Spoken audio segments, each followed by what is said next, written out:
वहीं बाबा सूरजपाल उर्फ साकार से जुड़ी अब तक की सबसे बड़ी खबर सामने आ रही है। जराये के मुताबिक बाबा साकार की लोकेशन मिल गई है। बाबा मैनपुरी के आश्रम में ही मौजूद है, अपने महल में आराम फरमा रहा है। बाबा मैनपुरी के आश्रम में ही है बाबा सूरजपाल। बड़ी और अहम खबर इस वक्त आपको बता रहे हैं। जराये के हवाले से ये खबर मिल रही है कि बाबा साकार हरि अपने आश्रम में मौजूद है, अपने मैनपुरी के आश्रम में वो मौजूद है। इस वक्त ऐसी खबर सामने आ रही है और बाबा साकार की लोकेशन मिलने की इत्तला मिली है। बाबा मैनपुरी के आश्रम में ही है, इस वक्त अपने महल में आराम फरमा रहा है। ये बाबा, पुलिस को पिछले 4 दिन से बाबा की तलाश है, लेकिन पुलिस के हाथ अभी तक खाली हैं।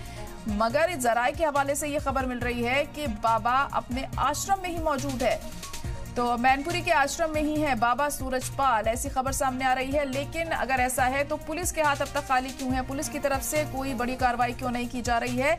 बाबा को क्यों पकड़ा नहीं जा रहा है? पिछले 4 दिन से लगातार पुलिस छापेमारी कर रही है, जगह जगह जाकर बाबा की तलाश कर रही है। लेकिन जब ये खबर अब सामने आई है जराये के हवाले से कि बाबा अपने आश्रम में ही मौजूद है मैनपुरी के, तो पुलिस की गिरफ्त से ये कैसे दूर है, ये सवाल बनता हुआ यहाँ दिखाई दे रहा है। आपको बता दें कि कल भी ग्वालियर के उसके ठिकाने पर पुलिस पहुंची थी, वहां पर भी छापेमारी की गई थी और अभी तक भी लगातार पुलिस की जो टीम है वो कोशिश कर रही है बाबा की लोकेशन ट्रेस करने के लिए, उसे पकड़ने के लिए। लेकिन अब ये खबर सामने आ रही है कि बाबा अपने आश्रम में ही मौजूद है। मैनपुरी के आश्रम में बाबा सूरजपाल आराम फरमा रहा है, ऐसी खबर जराये के हवाले से मिल रही है।